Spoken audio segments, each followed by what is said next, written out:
하나님께서 오늘 우리에게 주시는 말씀은 신약성경 로마서 12장 1절과 2절 두 구절 말씀입니다.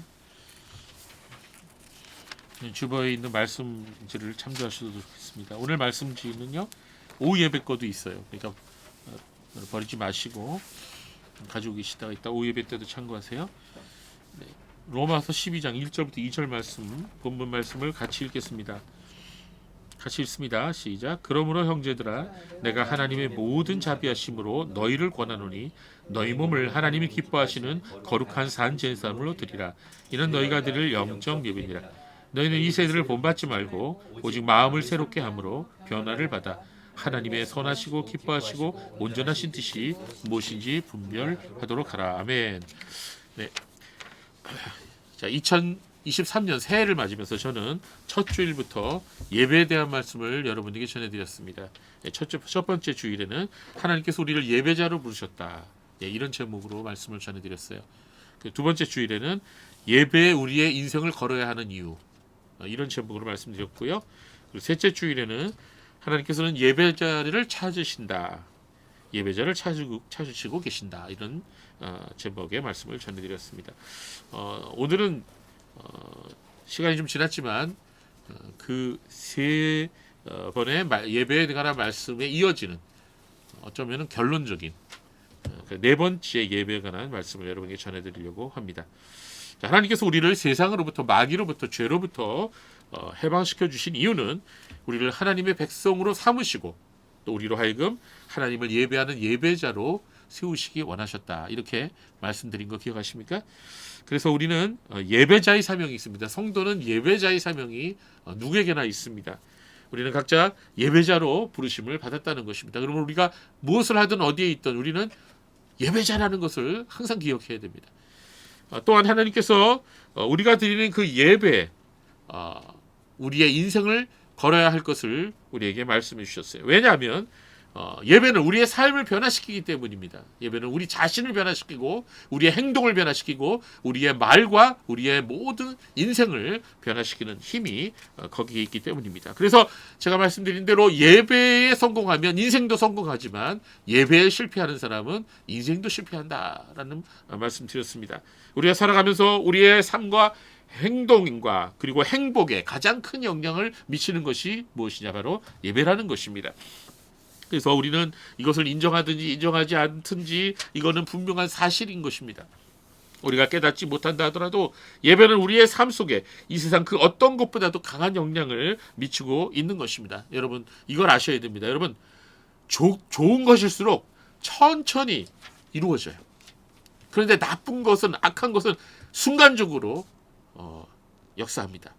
여러분, 미사일이 와갖고 건물을 부수면요, 순간적으로 몇 초 안 지나서 그 건물이 폭삭 내려앉아요. 그러나 그 건물을 세우려면 오랜 시간이 걸립니다. 인생도 마찬가지예요. 여러분, 좋고 아름다운 곳일수록 시간이 걸리는 거예요. 우리가 매주 예배를 드릴 때 크게 변화되지 않은 것 같죠? 그렇지 않습니다. 우리는 이 예배를 통해서 매주 하나님 앞에 배우고 하나님 앞에 예배를 드릴 때 우리는 점점 하나님을 닮아가는 거고 우리의 인생이 바뀌어 나가는 거예요. 그러나 죄라는 건 뭡니까? 죄라는 거는 한번 우리가 죄를 잘못 지으면 인생이 폭삭 망가지는 거예요. 순간적으로 망가지는 거예요. 그래서 우리는 죄를 무서워할 줄 알아야 되고 우리 두려워할 줄 알고 멀리할 줄 알아야 되는 것입니다. 마찬가지로 예배도 마찬가지요. 아무런 변화가 없는 것 같지만 우리가 꾸준히 예배를 드리는 사람은 그 인생이 복되게 되는 것입니다. 그러나 예배를 멀리하고 예배를 우습게 여기는 사람은 그 인생도 그렇게 돼버리는 것입니다. 그렇습니다. 우리가 하나님 앞에 드리는 이 예배에 우리의 인생을 걸어야 하는 이유는 이 예배에 우리의 인생의 성패가 달려있기 때문인 것입니다. 그러면 우리는 우리의 삶이 아벨이나 아브라함이나 그리고 다윗과 같은 삶이 되어야 하겠습니다. 우리가 그런 사람들 같이 우리의 삶이 하나님 앞에 복된 삶이 되기를 원한다면 우리가 참된 예배자로 살아가야 한다는 것입니다. 그리고 예배드리는 일에 힘써야 하는 것입니다. 그러나 우리가 예배를 소중히 여기고 그리고 예배에 있어서 잘못하게 된다면 우리의 삶은 가인처럼 돼버리고 사울왕처럼 돼버리고 그리고 롯과 같은 인생으로 끝나게 되는 것입니다. 예배를 소홀히 여기는 사람은 하나님을 소홀히 여기는 것입니다. 예배를 대하는 우리의 태도가 하나님을 대하는 우리의 태도를 말해주는 겁니다. 우리가 어떻게 하나님을 생각하는지를 우리가 드리는 예배를 통해서 우리는 다 보여주는 것입니다. 사람은요, 상대방이 자기를 좋아하는지 안 하는지 금방 알 수가 있습니다. 왜 그럴까요? 저 사람이 나를 어떻게 생각하는지 금방 알 수가 있어요. 내가 좋아하지 않는 사람이 말을 걸어오면 대답하고 싶어요? 안 싶어요? 예, 안 하고 싶죠. 쳐다보기도 싫어요. 자, 내가 좋아하지 않는 사람과 함께 있는 시간은 즐겁습니까? 괴롭습니까? 괴롭죠. 예, 빨리 그 시간이 지나갔으면 합니다. 그건 누구나 마찬가지예요. 그러나 내가 좋아하는 사람 만나면 완전히 그 반대죠. 어떻게 됩니까? 눈빛부터 달라지죠. 그렇죠? 예, 동공이 막 커져요. 그리고 어떻게 돼요? 심장박동도 막 빨라집니다. 네, 목소리도 달라지고 대하는 태도도 완전히 달라지는 거예요. 좋아하는 사람과 같이 있는 시간은 즐겁습니다. 빨리 지나가지 않았으면 좋겠어요. 예, 그렇게 달란 거예요. 마찬가지입니다. 우리가 하나님을 대하는 태도도 마찬가지예요. 우리가 하나님 말씀 듣고 하나님 앞에 찬양을 드리고 기도를 드리는 이 예배 시간이 빨리 지나갔으면 좋겠다. 왜 이렇게 시간이 안 지나가지? 이런 생각이 들게 되거나 자꾸 예배만 시작하면 그게 그냥 수면제가 되거나 딴 생각에 잠겨 있거나 지루해진다면 그것은 뭔가 내가 하나님을 그렇게 생각하고 있다는 것을 말해주는 거예요. 여러분, 물론 어떤 설교자는 설교할 때 하나님 말씀 안 전하고 지 얘기만 해. 그러면 저 같아도 뛰쳐나가고 싶을 거예요. 예, 그렇지만 내가 모든 예배를 그런 식으로 드린다면 그건 내 문제인 거죠. 네, 그렇습니다. 예배를 드리는 우리의 자세는 하나님을 향한 우리의 마음가짐과 같다는 겁니다. 하나님을 사랑하는 사람은 예배에도 집중하게 된다는 거죠. 하나님을 사랑하는 마음이 그 사람이 드리는 예배에 다 드러나게 되어 있다는 것입니다. 그래서 어떤 사람이 예배하는 모습을 보면 그 사람이 하나님 잘 믿는 사람인지 그 사람이 지금 진짜로 하나님을 사랑하는지를 알 수가 있다는 거예요. 그리고 하나님은 오늘도 예배자를 찾고 계십니다. 정말 마음을 다해서 하나님을 예배하는 사람이 어디 있는지 주님은 찾고 계시는 겁니다. 이 시간에도 여러분 예배를 드리고 있습니다. 여러분 여기 있는 분 한 분도 빼놓지 않고 하나님의 눈에 드는, 하나님의 눈에 찾아지는 그런 참된 예배자가 되시기를 바랍니다. 그렇습니다. 하나님께서는 진정으로 마음을 다해 하나님 앞에 참된 예배를 드리는 사람에게 복을 주시고 그런 사람에게 일을 맡겨주십니다. 그리고 그에게 놀라운 은혜를 부어주실 것입니다. 우리가 매주일 드리는 예배가 아무것도 아닌 것 같지만 그 예배가 우리를 변화시키고 우리의 삶을 바른 길로 인도하는 그런 놀라운 능력이 있다는 것입니다. 그래서 제가 지난번에 말씀드렸죠. 그 신뢰로 살펴본 것이 바로 조나단 에드워드 목사님의 후손들이었어요. 얼마나 많은 좋은 인재들이 많이 나왔습니다.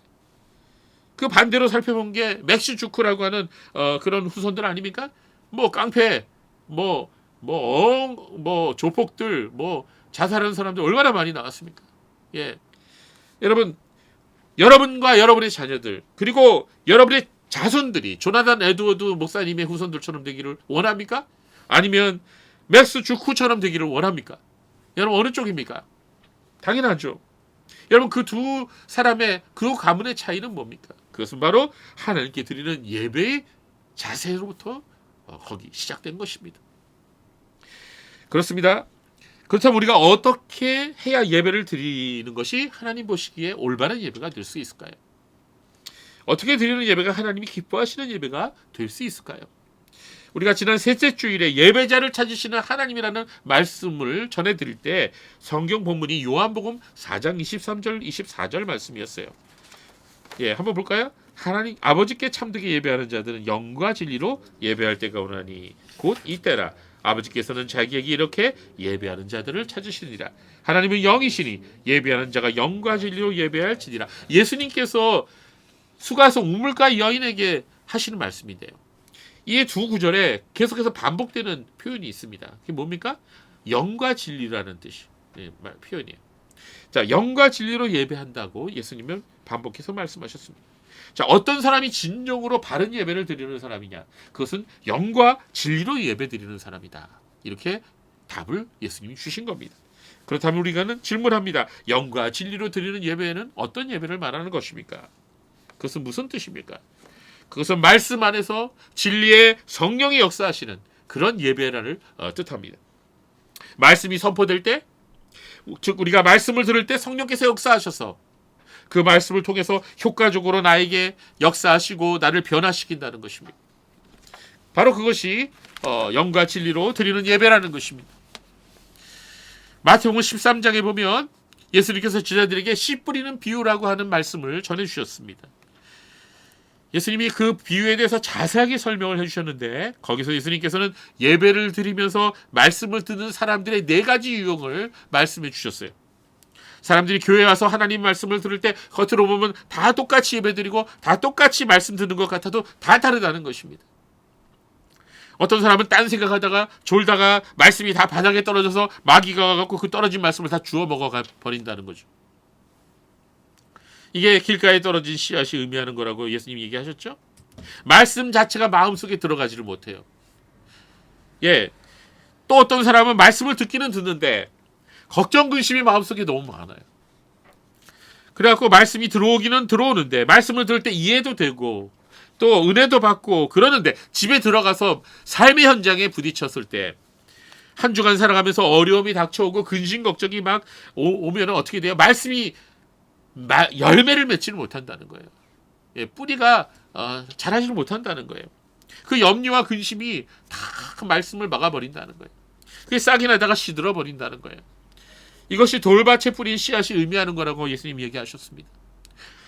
또 어떤 사람들은 말씀을 잘 듣고 이해하고 기쁨으로 말씀을 받기는 받는데 마음속에 돈을 사랑하는 마음이 있고 또 세상의 유혹이 가득해서 그런 욕망과 욕심들이 말씀이 열매 맺는 것을 눌러버린다고 말씀하셨어요. 이게 뭐예요? 가시밭에 있는 그런 사람들이라고 말씀하셨죠. 그런 사람은 조그만 유혹이 와도 그냥 넘어져 버립니다. 그러니까 신앙이 다람쥐 쳇바퀴 돌듯이 그냥 그 자리에서 맴도는 거예요. 신앙이 자라나지 못하는 것입니다. 삶의 행동에 변화가 없고 열매가 없는 겁니다. 이것이 바로 가시밭에 뿌려진 씨앗과 같다. 이렇게 말씀하셨어요. 말씀의 씨앗이 뿌려져도 마음이 가시밭과 같으면 바로 그러한 상태에서는 말씀이 열매를 맺지 못한다고 예수님은 말씀하셨어요.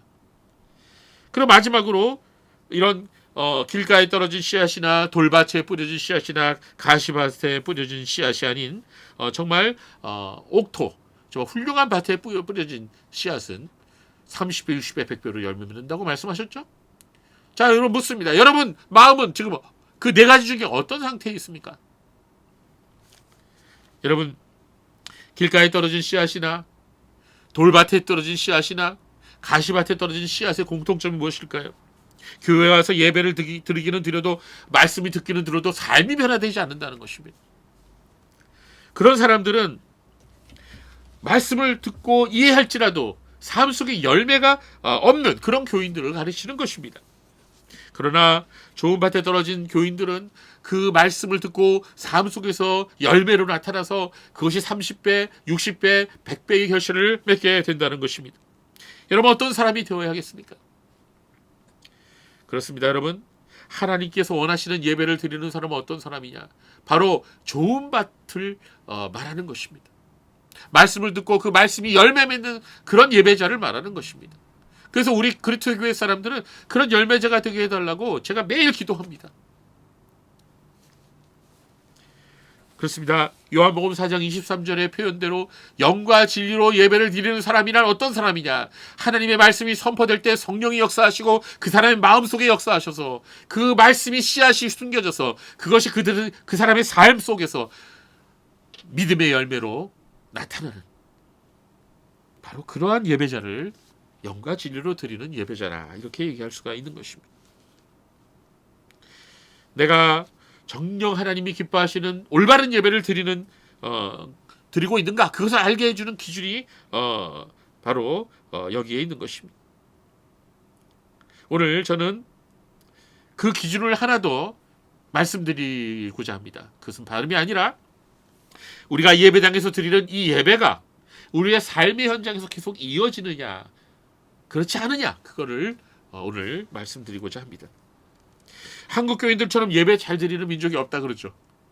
정말 예배 많이 드려요. 새벽기도, 뭐 우리 교회는 아직 새벽기도 안 드리지만 새벽기도, 수요예배, 뭐 주일 오전, 주일 오후, 뭐 가정예배, 뭐 구역 예배 뭐 아니 예배라는 건 너무 많이 드려요. 그런데 예배는 열심히 드리는데 삶은 변화되지 않는 게 한국 교회의 특징이라는 거예요. 옛날에 이런 재밌는 얘기가 있어요. 새벽 기도에 나와갖고 그냥 따따따따따 이러면서 막 그냥 기도를 하던 이 권사님이 새벽 기도 마치고 집에 가다가 길가에 그 시골이었나 봐요. 남의 집 밭에 호박이 너무 잘 익어 있으니까 에이구 호박이 잘 익었네 하고 싹둑 잘라갖고 집에 가서 호박찌개 끓여 먹었다는 거예요. 잘한 거예요, 못한 거예요, 여러분? 네? 도둑질한 거죠. 도둑질한 거예요. 새벽 기도를 드리는 모습과 호박서리를 하는 모습은 서로 어울립니까? 안 어울립니까? 안 어울립니다. 근데 그게 우리 한국교회 교인들의 모습이라는 거예요. 이 우스운 여아는 한국교회 신자들의 모습을 아주 잘 표현해주고 있습니다. 교회에서 열심히 봉사하고 기도도 유창하게 하는 권사님이 집에 가서는 며느리에게 심한 말을 하고 시집살이를 시키는 시어머니가 되는 거예요. 뭔가 앞뒤가 맞지 않아도 한참 안 맞는 거죠. 그런 교인들의 예배는 단지 예배당에서 멈춰진 것입니다. 그들의 삶에 아무런 영향도 미치지 못한 것입니다. 그러므로 여러분 예배라고 하는 것은 예배당에서만 드려지는 게 아니고 삶 속에서까지 연결되어 이어져야 된다는 것입니다. 우리가 들은 말씀은 우리의 삶 속에서 우리의 삶의 행동으로 열매를 맺어줘야 한다는 것입니다. 그러므로 예배는 교회 예배당에서만 드리는 것이 아니라 우리의 삶 속에서도 드려지는 것입니다. 사도 바울은 로마서 12장 1절 2절에 이렇게 말씀하였습니다. 오늘 본문이에요. 우리 같이 읽어봅시다. 시작. 그러므로 형제들아 내가 하나님의 모든 자비하심으로 너희를 권하노니 너희 몸을 하나님이 기뻐하시는 거룩한 산 제물로 드리라. 이는 너희가 드릴 영적 예배니라. 1절만 읽겠습니다. 여러분 여기에서 제일 첫 번째 나오는 단어가 뭐죠? 그러므로예요. 그러므로. 자, 원래 헬라어 문장에는 두 번째로 나오는 단어인데 우리나라 본문에는 첫 번째로 나오는 단어입니다. 그러므로. 이게요, 접속사인데요. 헬라어로 운이라는 단어입니다. 운. 뭐라고요? 운이에요. 예. 자, 그런데 이게 단순한 접속사가 아니에요. 이 운이라고 하는 접속사는요. 로마서 1장부터 11장까지의 모든 내용을 다 담고 있습니다. 즉 사도 바울이 지금까지 로마서 1장에서 11장까지 말한 모든 교리적인 내용이 이 그러므로에 다 연결되는 거예요. 네. 그래서 사도 바울의 이 모든 편지는 바로 이런 도식이 있어요. 여러분이 나중에 사도 바울의 편지를 읽어보면서 한번 그 도식을 발견해 보십시오. 에베소서도 1장부터 3장까지는 교리만 나와요. 그리고 4장에 첫 번째 시작하면서 그러므로라고 하는 접속사를 얘기하고 나서 너희가 이렇게 살아야 한다 하고서 삶에 대한 이야기를 막 얘기합니다. 6장까지. 이게 이제 사도 바울의 편지의 특징입니다. 사도 바울은 먼저 교리를 말합니다. 그리고 이어서 그 교리에 연결되는 삶과 행동을 말하는 것입니다. 그런데 특징이 있습니다. 사도 바울은 교리를 설명할 때 직설법을 사용합니다. 여기서 여러분 직설법이 뭐죠? 예, 영어로 인디카티브예요. 예, 뭐뭐이다 설명하는 거죠. 그리고 운 접속사를 말하고 나서 그러므로 하고 나서 명령법으로 넘어갑니다. 예, 영어로 임페라티브죠. 예를 들어서 너희는 하나님의 구원받은 자녀들이다 이렇게 얘기합니다. 이거 직설법이에요. 설명하는 거예요. 그러고 나서 그 다음에 그러므로 너희가 세상 속에 살아가면서 하나님의 자녀답게 살아야 한다. 살아라 하고 명령을 합니다. 이게 명령법이에요. 그래서 임페라티브 그러므로 인디카티브 그러므로 임페라티브 이 도식이 사도 바울의 편지에 항상 있다는 것입니다. 네, 그러므로 이런 구조를 가지고 우리가 사도 바울의 편지를 읽으면 더 잘 이해할 수가 있어요. 그런데 이런 구조를 발견한 사람이 누구냐? 바로 유명한 신약 학자인 독일의 불트만이라고 하는 사람입니다. 물론 처음으로 제시한 학자는 폴베르네라고 하는 학자인데 그분은 이 도식의 중요성을 잘 이해하지 못했어요. 그러나 불트만은 이 사도 바울의 편지에 나타나는 이 직설법과 명령법의 도식을 잘 이해했습니다. 그렇지만 이 불트만 자신은 성경 본문을 학문적으로 연구하다가 이 구조를 발견한 것입니다. 그러나 불트만 자신은 믿음이 없는 사람이었어요. 그는 성경의 모든 내용을 신화라고 하면서 믿지 않았습니다. 그러나 그가 발견한 이 사도 바울의 편지 형식은 매우 중요한 교훈을 우리에게 던져주고 있습니다. 그래서 사도 바울은 먼저 우리들에게 교리를 말합니다. 그 교리에 그리고 나서 그 교리와 연결되는 삶과 우리의 행동이 어떠해야 되는지를 말해주고 있는 것입니다. 바로 이것이 우리에게 참 믿음의 모습을 보여주고 있는 것입니다. 그러니까 우리가 지식적인 교리만 있는 게 진짜 신앙이 아닌 거예요. 어떤 사람이 성경 지식이 너무 풍부하고 교리를 그냥 너무너무 잘 알아요. 신학적인 지식이 아주 많아요. 그런데 그와 같이 있어 보면 그의 인격이나 그의 삶이 그렇지 못해요. 괴리가 있어요. 그건 잘못된 신앙이라는 거예요. 우리가 알고 있는 교리와 말씀은 언제나 우리의 삶 속에서 실천돼야 하는 것이 그게 바른 신앙이라는 거예요. 이해가 되시죠? 네, 맞습니다. 다시 로마서 12장 1절로 우리가 돌아오겠습니다. 그러므로 형제들아, 내가 하나님의 모든 자비하심으로 너희를 권하노니 너희 몸을 하나님이 기뻐하시는 거룩한 산 제물로 드리라. 이는 너희가 드릴 영적 예배니라. 이번에는 맨 마지막에 나온 단어를 눈여겨보십시오. 뭐라고 했습니까? 영적 예배라고 했습니다. 여러분, 이 영적 예배라고 하는 말은요, 거기에 예배라고 하는 헬라어가 뭐냐면 라트레이아라고 하는 단어를 사용했는데요. 제가 이전에 이 예배 드린다라고 하는 단어를 헬라어로 프로스키오라고 하는 단어를 설명드렸죠. 예, 그거는 동사입니다. 예, 퀴레스퀴네오는 예배 드린다라고 하는 그런 단어고 성경에서 신약 성경에서 예배를 나타내주는 대표적인 단어입니다. 그런데 오늘 이 로마서 12장 1절에 사용된 이 라트레이아라고 하는 단어도 예배라는 뜻인데 이건 명사고요. 이 단어도 예배를 나타내는 대표적인 단어인데 그 앞에 형사 붙어 있어요. 어떤 예배냐? 영적 예배다. 자, 영적 예배인데 영적이라고 하면은 단어가 또 있어요. 푸뉴마라고 하는 단어가 있는데 여기에서는 로기코스라고 하는 단어를 사용했어요. 로기코스. 예, 이 로기코스는 그대로 번역하면 이성적이라는 뜻이에요. 합리적이라는 뜻이에요. 예, 그래서 왜 합리적인 예배라고 해야 되는데 왜 영적인 예배라고 표현했을까?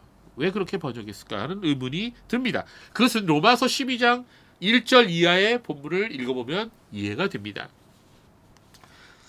네, 사도 바울은 로마서 12장 1절에서 영적 예배를 드리라고 성도들에게 말씀했어요. 그리고 그 영적 예배가 어떤 예배냐면은 너희 몸을 하나님 앞에 드리는 거라고 말씀하고 있습니다. 즉 너희 몸을 산 제물로 하나님 앞에 드리는 게 곧 영적 예배다. 그리고 나서 이렇게 해라라고 명령을 쭉 합니다. 즉 우리가 삶의 현장에서 어떻게 행동하고 어떻게 말하는 것이 정말 하나님이 기뻐하시는 산제사요 하나님이 받으실 만한 영적 예배인지를 말씀해주고 있는 것입니다. 그래서 우리는 로마서 12장 3절부터 시작해서 15장에 이르기까지의 사도 바울이 우리에게 권면한 말씀을 우리 한번 읽어봐야 됩니다. 여러분 집에 가셔서 그 말씀을 꼭 읽으시기 바랍니다. 거기에 우리의 삶의 현장에서 어떻게 우리가 살아가는 것이 진정한 예배의 모습인지를 보여주고 있는 것입니다. 사도 바울은 아주 구체적으로 우리의 삶의 현장에서 우리가 어떻게 하나님께 영광을 돌리면서 살아갈 수 있는지를 자세히 말해주고 있습니다. 즉 우리의 삶의 현장에서 우리가 우리의 몸을 통해서 우리의 행실을 통해서 우리가 하나님 앞에 영적 예배를 드릴 수 있다라고 말하고 있는 것입니다. 즉 다른 말로 표현하자면 우리가 삶을 살아가면서 우리가 말하고 우리가 행동하고 우리가 일하고 모든 것을 통해서 우리는 하나님 앞에 예배자로 살아갈 수 있다는 것을 말씀하고 있는 것입니다. 그렇습니다. 사도 바울은 여기서 우리가 모여서 예배당에서 예배도 드리지만 흩어져서 우리가 각자 개인이 삶에서 현장에서 살아갈 때 우리는 예배자로서 계속해서 살아가야 된다는 것을 말해주고 있습니다. 즉 예배가 교회 안에서만 드려지는 게 아니라 삶 속에서도 계속되어져야 함을 말하고 있는 것입니다. 그래서 너희 몸을 거룩한 산제사로 드리라 이렇게 말했던 것입니다. 그것이 곧 영적 예배, 즉 영적으로 합당한 예배다. 그런 뜻을 포함해서 말한 것입니다. 그렇습니다. 우리의 마음, 우리의 말, 우리의 행동을 통해서 우리 하나님을 예배할 수 있습니다. 즉 예배자로 살아간다고 하는 말은 정해진 공예배만을 잘 드리는 것만을 의미하지 않습니다. 그것은 삶 속에서 예배자로 살아간다는 것을 또한 의미합니다. 예배는 예배자의 삶을 통해서 계속되어진다는 것입니다. 사도 바울은 그것을 산제사 그리고 영적 예배라고 표현했습니다. 우리가 주일 예배에 들었던 하나님의 말씀이 우리의 머리에만 머물러 있어서는 안 되겠습니다. 우리가 성경 공부와 교리 공부를 통해서 알게 된 하나님께 대한 지식이 단지 우리의 지식을 자랑하는 도구로만 사용돼서는 안 되겠습니다. 우리가 읽었던 책들과 우리가 들었던 강의들이 우리의 지적 만족을 만족시켜주는 것으로 끝나서는 안 될 것입니다. 신앙이라고 하는 것은 지식 따로 삶 따로 있는 게 아닙니다. 우리가 입으로는 하나님 믿는다고 고백하면서도 우리의 삶은 세상 사람들과 구별되지 않는다면, 아니 오히려 더 세상 사람들보다 더 엉망이 된다면 그것은 결코 진정한 믿음의 사람이라고 말할 수가 없는 것입니다. 예수님께서 그래서 이런 말씀을 하셨어요. 우리 같이 읽어볼까요? 마태복음 5장 20절 말씀을 같이 읽어보겠습니다. 시작. 내가 너에게 이르노니 너희 의가 서기관과 바리새인보다 더 낫지 못하면 결코 천국에 들어가지 못하리라. 예, 이거 굉장히 중요한 말씀이에요. 여러분, 우리가 진짜 바른 믿음을 가지고 거듭난 생활을 한다면 우리의 의는, 우리가 나타나는 삶의 모습은 서기관과 바리새인보다 훨씬 좋다는 거예요.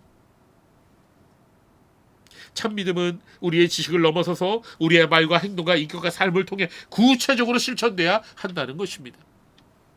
이러한 삶의 열매가 없다면 우리 신앙은 가짜인지도 모릅니다. 그래서 예수님께서는 또한 이런 말씀도 하신 것입니다. 마태복음 7장 16절과 18절 말씀을 여러분 우리 같이 한번 읽어보겠습니다. 시작. 그들의 열매로 그들을 알지니 가시나무에서 포도를 또는 엉겅퀴에서 무화과를 따겠느냐. 이와 같이 좋은 나무보다 아름다운 열매를 맺고 못된 나무가 나쁜 열매를 맺나니 좋은 나무가 나쁜 열매를 맺을 수가 없고 못된 나무가 아름다운 열매를 맺을 수가 없느니라. 아멘. 우리가 조금 이따 포도 밥 먹고 포도를 먹을 텐데 우리 설영철 형제가 포도를 갖고 왔어요. 근데 여러분 집에다가 감나무 심어놓고 포도가 나오기를 기다리면은 되겠어요, 안 되겠어요? 안 되겠죠. 나 포도 먹고 싶단 말이야. 감나무한테 맨날 뭐라 그래? 왜 포도를 안 내냐 말이야. 아니 감나무가 어떻게 포도를 냅니까? 그렇죠? 감나무는 감을 내야지. 여러분 좋은 나무에서 좋은 열매가 나고 나쁜 나무에서 나쁜 열매가 나는 게 그게 이 세상의 이치라는 거예요. 그건 영적으로도 마찬가지라는 거예요. 우리의 삶 속에서 나타나는 믿음의 열매들은 우리의 가진 믿음이 진짜인지 가짜인지를 밝히 말해주고 있는 것입니다. 그래서 야고보 사도가 이렇게 말한 것입니다. 야고보서 2장 14절 여러분 다시 한번 우리 같이 읽어볼까요? 시작. 내 형제들아 만일 사람이 믿음이 있노라 하고 행함이 없으면 무슨 유익이 있으리요. 그 믿음이 능히 자기를 구원하겠느냐. 이것은 행위 구원을 얘기하는 게 아니에요. 이 말씀은. 진짜 믿음은 삶 속에서도 드러난다는 거예요. 그래서 야고보 사도는 야고보 2장 17절에 행함이 없는 믿음은 그 자체가 죽은 것이라 라고 말씀했던 것입니다. 그렇습니다. 성도 여러분, 예배는 우리의 마음을 드리는 것이고 우리의 입술의 열매 곧 기도와 찬송을 드리는 것입니다. 예배를 통해서 우리는 하나님의 말씀을 듣고 또 성령의 풍성한 은혜를 받게 됩니다. 그러나 예배는 거기서 멈추지 않고 우리의 삶 속에서도 말과 행동으로 삶의 모습으로 계속 이어지게 되는 것입니다. 하나님께서 우리에게 주신 말씀을 실천하고 구체적으로 삶의 현장에서 순종함으로써 우리는 말씀의 열매를 맺게 되는 것입니다. 고난과 어려움이 다가올 때 낙심하지 말고 그 문제를 하나님 앞에 가지고 나아가서 하나님을 의지하고 하나님의 도우심을 구하고 하나님의 구원을 기다리는 그러한 삶의 자세가 바로 말씀의 열매를 맺는 것을 보여주는 것이에요. 바로 그것이 삶 속에서 예배자로 살아가는 사람의 모습인 것입니다. 성도 여러분, 이것을 잊지 마시기 바랍니다. 성도의 삶은 그 자체가 하나님을 향한 예배라는 것입니다. 우리가 누구를 만나든지 또 우리가 무엇을 하든지 우리는 하나님 앞에서 예배자로 살아가고 있다는 것입니다. 이 말은 우리가 예배당에 모여서 함께 드리는 공예배가 중요하지 않다는 게 아니에요. 우리는 매주일 모여서 함께 드리는 이 주일 예배가 너무나 중요한 것입니다. 예배는 성도들이 함께 모여서 드려야지 온라인 예배는 진정한 예배라고 말할 수가 없어요. 온라인 예배는 단지 우리가 아프거나 여행 중이거나 출장 중이거나 사정이 있어서 현장 예배에 참여하지 못할 때 임시 방편으로 드리는 예배가 되어야 하는 것입니다. 지금 코로나 사태 이후로 너무나 많은 사람들이 현장 예배를 드리지 않고 너희 교회는 현장 예배도 드린데 왜 이상하게 보는 그런 사람들이 있어요. 온라인 예배가 대세가 돼버린 거예요. 그건 말이 안 되는 겁니다. 사람들이 여러 가지 이유 때문에 예배당 가서 사람들이 모여서 예배드리는 것을 기피하고 있습니다. 그러나 그것은 하나님이 기뻐하시는 뜻이 아닙니다. 주님께서는 모이기를 힘쓰라고 말씀하셨어요. 두세 사람이 예수 이름으로 모인 곳에 예수님께서 함께 하신다고 하신 약속을 우리는 기억해야 됩니다.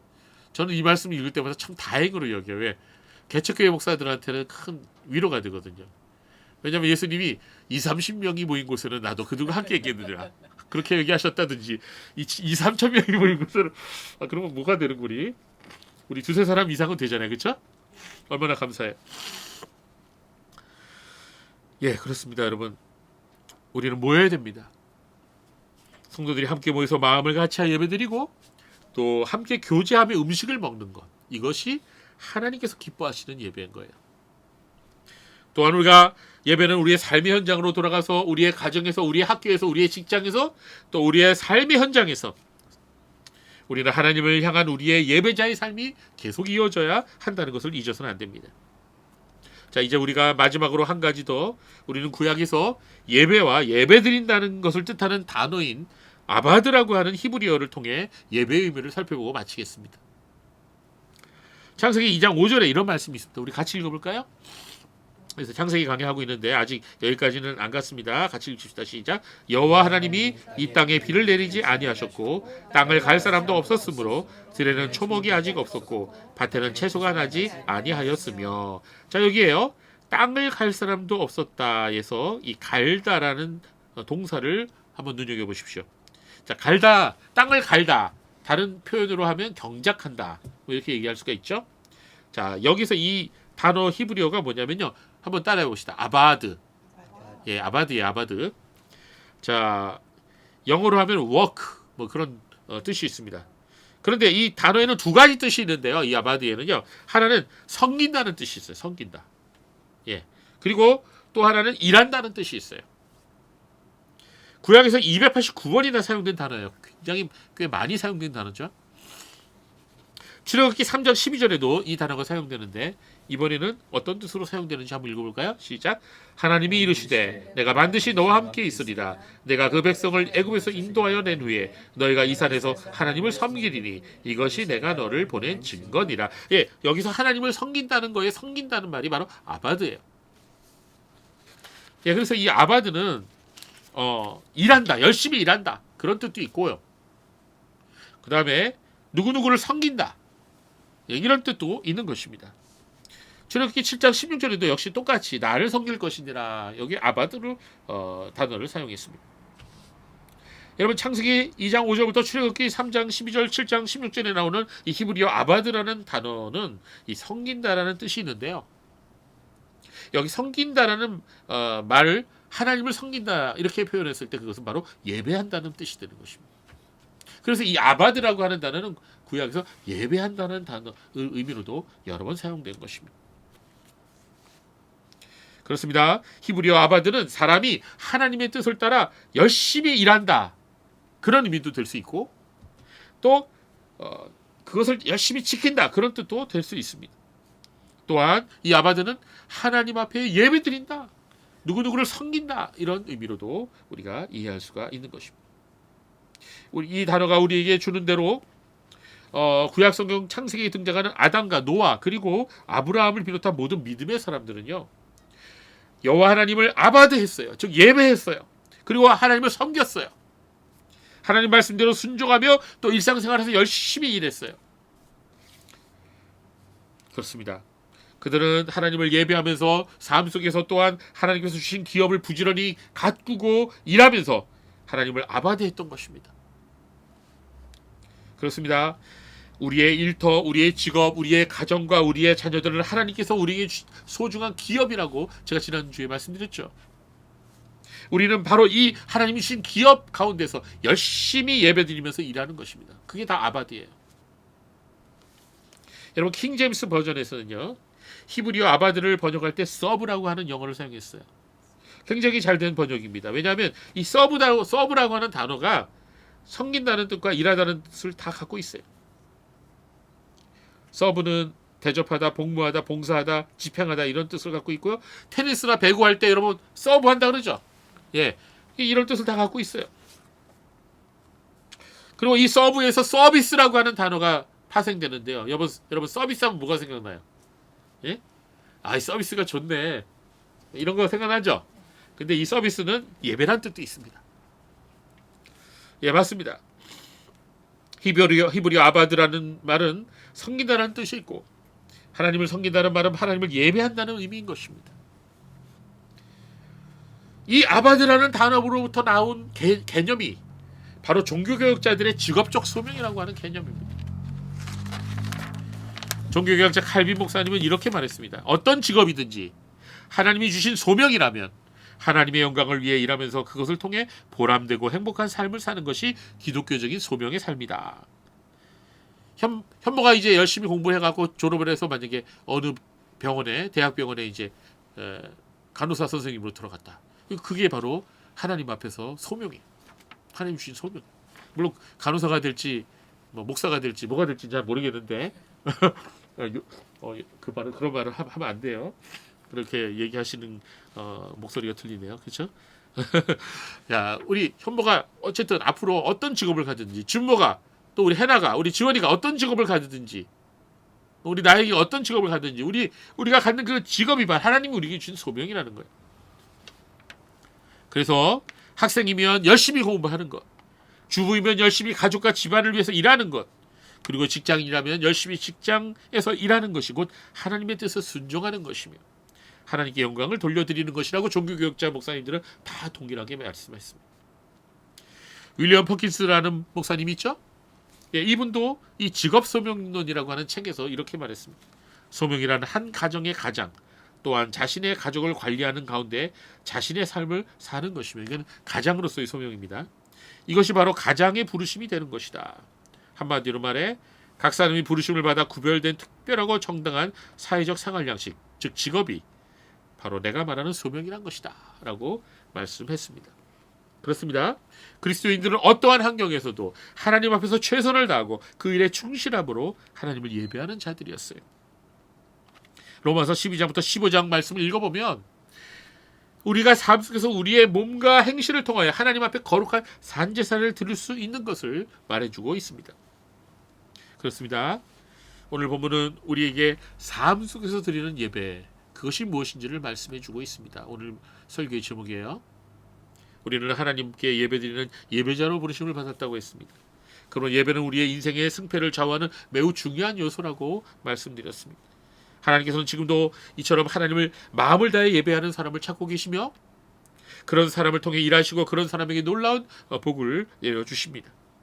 그리고 방금 말씀드린 대로 예배는 예배당에서뿐만 아니라 우리의 삶의 현장에서 계속되어져 하며 우리가 삶 속에서 하나님께 드리는 예배는 우리의 말과 행실과 삶을 통해서 드리는 산제사가 되어야 한다라고 말씀했습니다.